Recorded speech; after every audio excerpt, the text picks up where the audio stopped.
ravie de vous retrouver à bord de notre vélo taxi pour un nouvel épisode de Je vous conduis. Aujourd'hui, nous sommes en Bretagne, à Concarneau.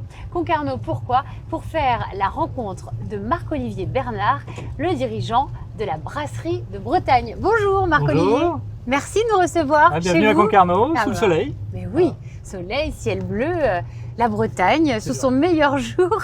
Alors, on va parler de cette entreprise. L'aventure pour vous au sein de la brasserie de Bretagne, ça remonte à 2017. C'est ça, je suis arrivé à l'été 2017 dans une entreprise qui a maintenant 22 ans. Hein, Qui ne s'appelait pas encore la brasserie de Bretagne. Qui s'appelait Brit, de sa marque éponyme et très connue, qui était la marque qui avait été lancée au démarrage de la brasserie à quelques kilomètres de Concarneau, à Tréguin. Ok, donc Brit de 98 à 2017. Voilà. Et donc là, vous arrivez, pourquoi ce choix? Pourquoi une brasserie? Alors, d'abord parce que j'ai été sollicité par des propriétaires de cette brasserie, en fait, qui sont des gens qui ont investi dans l'activité il y a quelques années et qui avaient envie d'accélérer un peu le développement, voyant que la brasserie artisanale était sur une belle dynamique en France, et ils se sont dit c'est peut-être l'occasion d'accélérer un peu. Et ils ont fait appel à moi. J'ai eu un peu d'expérience entre autres dans le domaine de la boisson, et donc ça m'a permis d'essayer en tout cas d'apporter ma pierre à l'édifice. Vous parlez d'expérience dans la boisson, vous avez travaillé dans quel domaine? J'ai travaillé en particulier chez Orangina pendant quelques années, à la fois dans des fonctions marketing et commerciales ensuite. Et puis j'ai également travaillé dans une filiale de Cronenbourg dans le marché de la bière, mais là en Alsace, sur une partie qui était plus orientée autour du café, hôtel et restaurant. Vous êtes sur un site tout neuf, parce que pendant que certains étaient confinés, eh bien vous, au printemps 2020, vous prépariez et vous peaufiniez un déménagement. Absolument. En fait, quand je suis arrivé dans l'entreprise en 2017, j'ai constaté qu'on avait un outil de production qui était un peu ancien et qui ne répondait plus à nos besoins en termes de dynamique commerciale. Et donc très vite, j'ai imaginé avec des équipes évidemment la construction d'un nouveau site, et on l'a entrepris effectivement il y a plus de 2 ans maintenant, et on a emménagé dans ce nouveau site au mois de mai 2020, et c'était pour nous un changement important puisque on peut l'imaginer. Voilà, un site plus grand, des capacités de production supérieures, mais aussi un confort pour les salariés qui était très supérieur à ce qu'ils connaissaient avant. Est-ce qu'on peut vraiment repartir du début de façon très pédagogue? Il se passe quoi au sein d'une brasserie? Comment on fait de la bière? Alors, la bière, c'est une matière première qui est ce qu'on appelle le malt. Le malt, c'est de l'orge qui a germé, qui a été torréfié. Et on rajoute aussi du houblon. Alors, tout le monde pense que la bière est faite à partir de houblon, mais le houblon, c'est l'épice de la bière, en fait. Hein, c'est un petit pourcentage, mais il a évidemment un rôle important dans le produit final. Exactement, et c'est aussi un conservateur.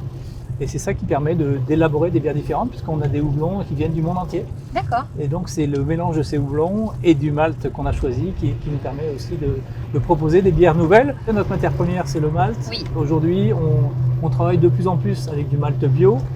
Le bio, aujourd'hui, c'est 40% de nos volumes en bière, et ça va devenir, je pense, une part majoritaire. Cet orge, il est cultivé à 30 km de la brasserie, donc il pousse ici, à proximité. D'accord.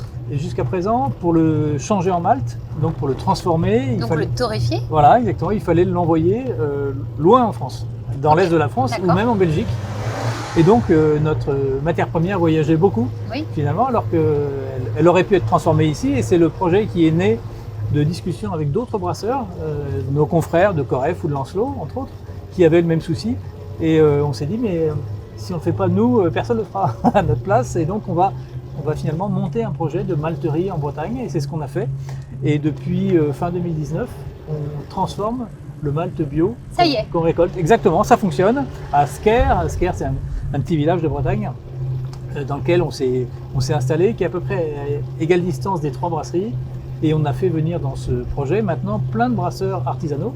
Il y a 26 brasseries artisanales maintenant dans ce projet. Super. Donc c'est vraiment un projet qui donne beaucoup de sens à ce qu'on fait et un peu plus de caractère à nos bières. Qu'est-ce que vous pensez du marché qui se développe également de la bière sans alcool?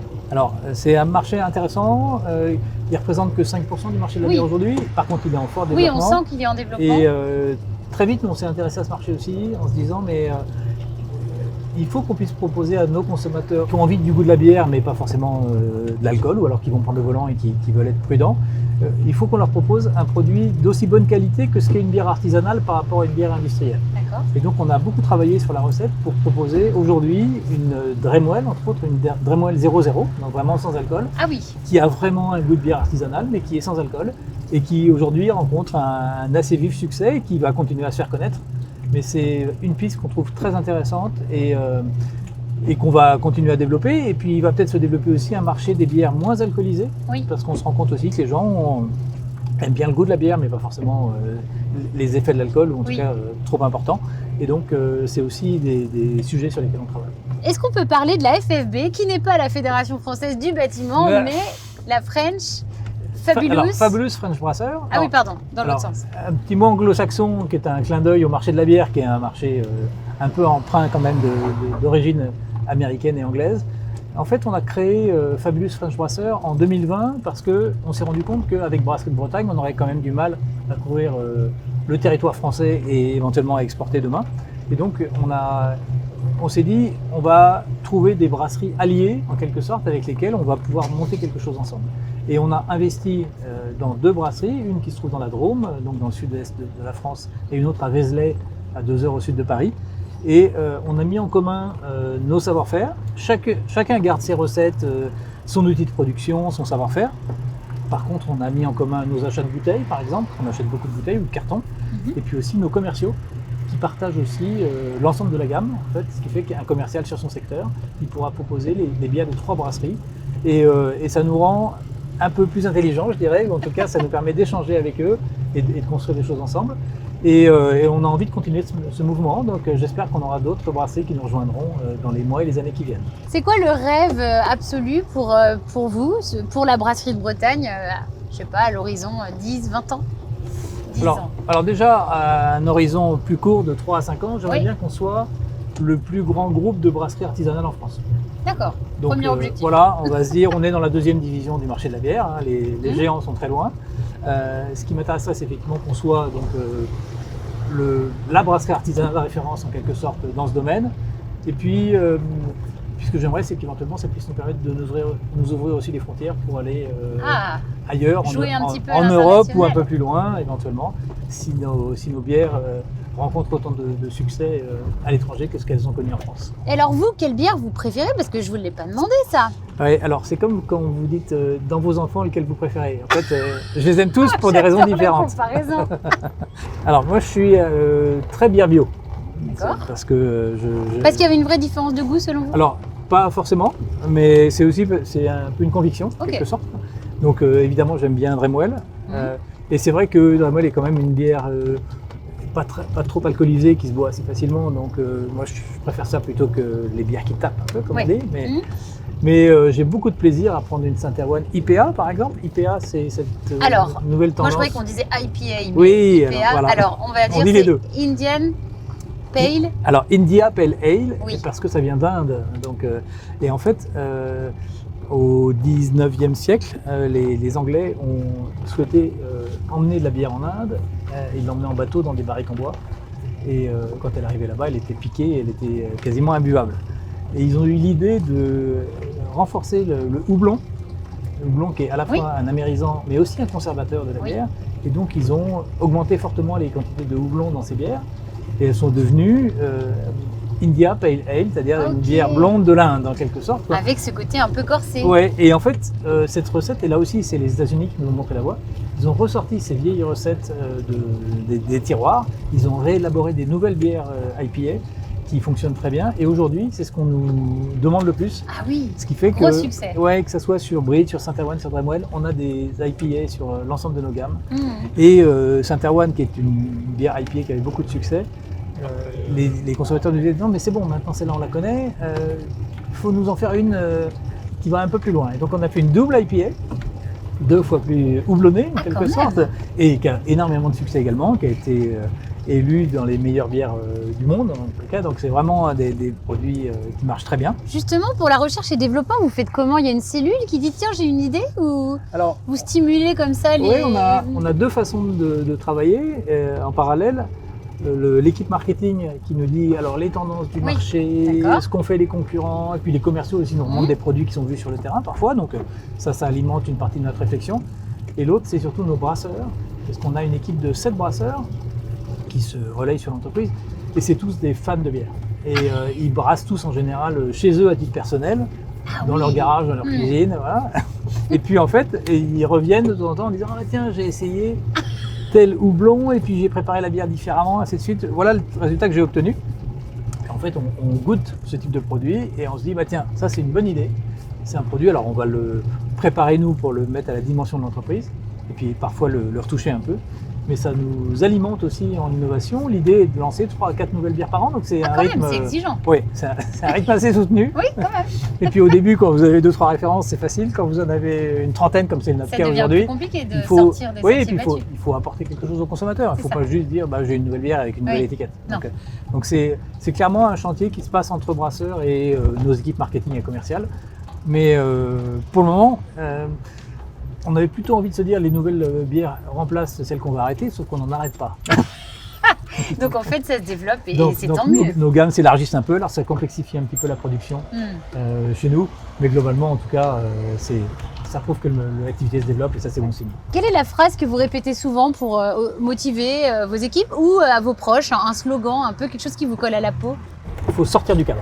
Moi, c'est mon obsession, c'est de dire arrêtons d'être toujours dans la même façon de travailler, la même façon de fonctionner, la même façon de raisonner finalement. Et essayons d'approcher les choses de façon différente. Et donc j'essaye d'inciter mes équipes aussi à faire preuve de créativité, d'originalité. Et je leur dis, on a le droit de se tromper, c'est pas grave. Il faudra juste qu'on s'en rende compte assez tôt pour corriger le tir ou pour arrêter un projet ou un produit qui fonctionne pas, c'est pas grave. Mais par contre, moi je déteste la monotonie, donc il faut surtout faire des choses différentes. Avancer, ouais, toujours. Absolument. Pour terminer, c'est la dernière question, c'est une invitation à entonner. Est-ce qu'il y a une chanson que vous aimez bien chanter quand vous vous promenez ou une chanson que vous avez dans la tête quand vous êtes bien petit refrain? Alors, il n'y en a pas forcément une, et elle ne me vient pas comme ça, mais c'est vrai que moi je cours un petit peu à titre de détente en quelque sorte. Et j'ai toujours avec moi un MP3 avec plein de chansons, donc, plein de musique. Dans tous les styles? Oui, alors c'est exactement ça, c'est ce que j'allais vous dire. Moi je vais de certaines chansons populaires françaises à du hard rock anglo-saxon. D'accord. Mais l'idée c'est d'avoir vraiment beaucoup de variété dans ce que j'écoute. Et puis d'essayer là aussi de rester un petit peu au goût du jour en quelque sorte, avec des choses qui sont un peu plus, peut-être moins de mon âge, si on peut dire, et ça ne me dérange pas du tout. Mais non. Mais là aussi. La dernière découverte par exemple? Alors, que vous aimez bien écouter en ce moment quand vous faites votre footing? Alors j'ai vu que MC Solar ressortait ses disques d'une époque peut-être révolue, mais c'est pour moi un des plus grands poètes français modernes en quelque sorte. Et donc si on est capable aussi de faire connaître à nouveau MC Solar auprès des jeunes d'aujourd'hui et de lui montrer tout ce qu'il a apporté à la chanson française, je pense que c'est quelque chose d'intéressant et je serais ravi d'être un des avocats de cette cause. Merci beaucoup pour cette balade et ces confidences. Et puis plein de belles choses à la brasserie de Bretagne. C'est très gentil. Maintenant, on a juste une envie, c'est d'aller boire une bière bien fraîche. Absolument, sous ce beau soleil. Exactement. Merci beaucoup. Merci à vous et à très bientôt. Merci à vous d'avoir été une fois de plus au rendez-vous. Et à très bientôt pour un nouvel épisode de Je vous conduis. À bientôt. Je vous conduis vous a été présenté par CIC West.